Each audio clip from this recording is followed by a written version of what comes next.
মণিপুরে ব্যাপক সংঘর্ষ, ইন্টারনেট বন্ধ ঘোষণা, 3 জেলায় কারফিউ। ভারতের মণিপুর রাজ্যে উত্তেজনা আরও বৃদ্ধি পেয়েছে। ইম্ফলে ছাত্র জনতার সঙ্গে পুলিশের ব্যাপক সংঘর্ষের পর 5 দিনের জন্য সমগ্র রাজ্যে ইন্টারনেট পরিষেবা বন্ধ ঘোষণা করেছে মণিপুর সরকার। মঙ্গলবার বিকেলে রাজ্য প্রশাসনের পক্ষ থেকে এই ঘোষণা দেওয়া হয়। প্রশাসনের দাবি, ছবি এবং উস্কানিমূলক বক্তব্য প্রচারের মাধ্যমে সামাজিক যোগাযোগ মাধ্যম ব্যবহার করে সহিংসতা উস্কে দেওয়ার আশঙ্কায় এই পদক্ষেপ নেওয়া হয়েছে।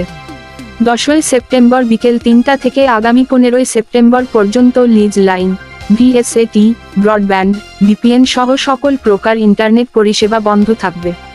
হিন্দুস্তান টাইমস এবং এনডিটিভির খবরে বলা হয়েছে, মঙ্গলবার ইম্ফলে রাজ্যপালের কার্যালয় ঘেরাও কর্মসূচি পালন করে ছাত্র জনতা।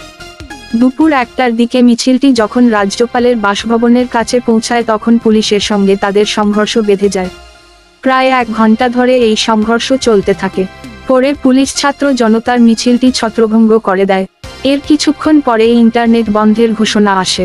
উল্লেখ্য, মণিপুরে গত বছর মে মাস থেকে মেইতেই সম্প্রদায়ের হিন্দু এবং খ্রিস্টান ধর্মাবলম্বী কুকি চিন সম্প্রদায়ের মধ্যে সহিংসতা শুরু হয়। এর জের ধরে চলছে উত্তেজনা এবং সংঘর্ষ। গত 1.5 বছরে এই সহিংসতায় উভয় সম্প্রদায়ের শতাধিক মানুষ নিহত হয়েছেন।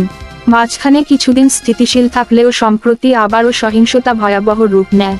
গত 1 সপ্তাহে বিভিন্ন স্থানে সংঘর্ষে 11 জনের মৃত্যু হয়েছে। সহিংসতায় ড্রোন ও রকেটও ব্যবহার করা হচ্ছে। পরিস্থিতি নিয়ন্ত্রণের বাইরে চলে যাওয়ায় ইম্ফল সহ 3টি জেলায় কারফিউ জারি করা হয়েছে। সামরিক বাহিনীর হেলিকপ্টার দিয়ে পুরো এলাকা টহল দেওয়া হচ্ছে।